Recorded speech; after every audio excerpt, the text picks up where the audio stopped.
C'est une entreprise dont tout le monde a entendu parler en 2020 puisqu'elle a su s'installer comme le leader mondial de la vaccination anti-coco. Et je parle pas de la vaccination anti-communiste. Ouais, c'est marrant. Tout le monde connaît ce laboratoire grâce à ça, mais on le connaît aussi pour ses succès dans les maladies rares ou en oncologie. Entre le Viagra et le Xanax, je vous emmène avec moi dans un deuxième épisode de Big Pharma pour faire un tour du laboratoire Pfizer.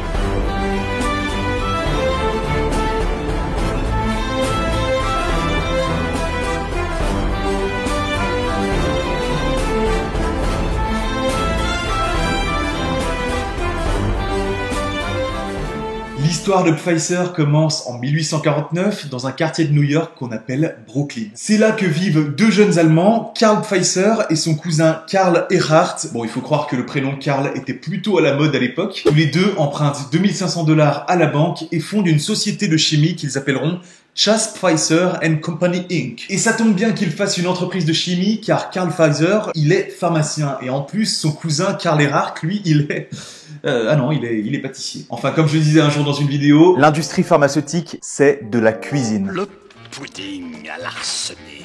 tu prends 2-3 ingrédients, tu les broies, tu les chauffes un petit peu et hop, tu aboutis à un plat ou que tu peux aboutir à un médicament. La saccharose, voilà. Le geste mesuré, on garde le sens de la mesure. À ses débuts, l'entreprise se spécialise dans la fabrication de produits chimiques tels que le tartre, le camphre, l'acide citrique qu'ils vendent à des sociétés pharmaceutiques. Ils fabriquent aussi des additifs alimentaires qui permettent d'aromatiser par exemple les boissons ou les médicaments. Un des premiers succès de l'entreprise est dû à un médicament qui existait déjà, le Santonine, et qui est utilisé comme vermifuge, c'est-à-dire suite à une infection par des vers. Et le seul problème du Santonine, c'est que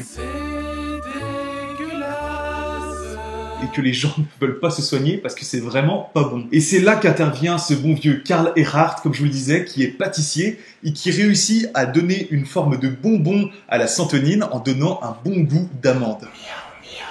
Bref, il n'en faut pas plus pour consolider l'image et les finances de l'entreprise grâce à ce petit enrobage de la santonine. D'autres opportunités vont voir le jour, comme par exemple avec la guerre de sécession, où là Pfizer va fournir l'armée en iode, en chloroforme, camphre, analgésiques, désinfectants, etc. Dès 1900, l'entreprise est déjà énorme et il crée des filiales un peu dans toute l'Amérique. C'est aussi plus ou moins la période où ses deux fondateurs décèdent, Erhardt en 1891 et Pfizer en 1906. La pénicilline est découverte en 1928 et là encore, coup de poker pour Pfizer qui réussissent à produire la pénicilline en masse. Ainsi, ils permettent aux soldats de la Seconde Guerre mondiale d'être soignés très facilement. Puis, d'autres succès vont venir, comme par exemple avec un nouvel antibiotique qui s'appelle la téramycine. Puis Pfizer va devenir le leader mondial de la vaccination contre la poliomyélite. Bref, c'est vraiment un très grand laboratoire. Dès 1950, Pfizer prend une dimension internationale en créant des filiales au Brésil, au Canada, à Cuba, en Angleterre, au Mexique, au Panama, à Porto Rico. Mondial, quoi. Dans les années 90, Pfizer fait encore un énorme carton avec l'invention du Viagra, qui est un super médicament pour traiter l'angine de poitrine. Ah si. Ah, mais vous pensiez à... Vous êtes vraiment dégueulasse, Paul. En fait, à la base, Pfizer a découvert ce médicament et ils se sont intéressés à ses propriétés pour traiter l'angine de poitrine. Donc ils ont commencé les essais cliniques pour essayer ce médicament sur des patients. Et là, les patients, ils se sont dit, bon, au niveau de l'angine, bof. Par contre, au niveau de... Là, oui, là, ça marche bien. Du coup, Pfizer abandonne l'indication angine de poitrine, mais par contre, suggère une autre indication. Dans le jargon pharmaceutique, c'est une indication qu'on appelle énorme braquemar. C'est également à ce moment-là qu'ils vont sortir un anxiolytique à succès qu'on appelle le Xanax. Et dans les années 2000, Pfizer rachète des géants de l'industrie pharmaceutique, Park Davis et Warner Lambert. J'achète. Avec ces différents rachats d'entreprises, Pfizer va réussir à intervenir dans de nombreux domaines thérapeutiques. Le moment que vous attendez tous. On veut le vaccin. On veut le vaccin. En novembre 2020, soit quelques mois après les débuts du coco, Pfizer annonce qu'il a découvert un vaccin efficace à 90%. Cette nouvelle provoque vraiment un soulagement et puis là la bourse, énorme. Ce qui a fait un petit peu scandale, c'est que le PDG de Pfizer et sa vice-présidente ont profité de ce boom de l'action pour vendre leurs actions. Donc ils ont récupéré respectivement 5,6 et 1,8 millions de $. Magnifique. Chapeau bas. Remarquable coup. Le problème, c'est que quelques jours plus tard, leur principal concurrent sur le vaccin, Moderna, annonce notre vaccin, il est mieux, il est efficace à 95%. Du coup, Pfizer, tout de suite après, ils ont dit ah mince alors, ah là là, petite erreur de calcul, en fait, ouais, nous aussi, en fait, c'est 95%.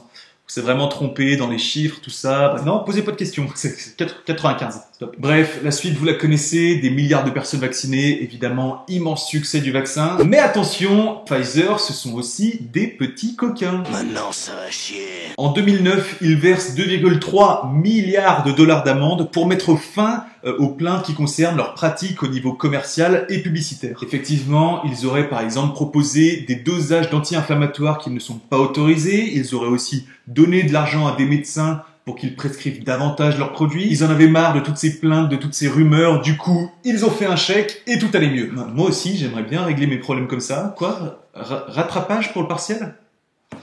C'est combien ? Aujourd'hui, Pfizer est présent dans plus de 150 pays. Il devient même leader de son secteur en 2013 avec un chiffre d'affaires à 51,58 milliards de dollars.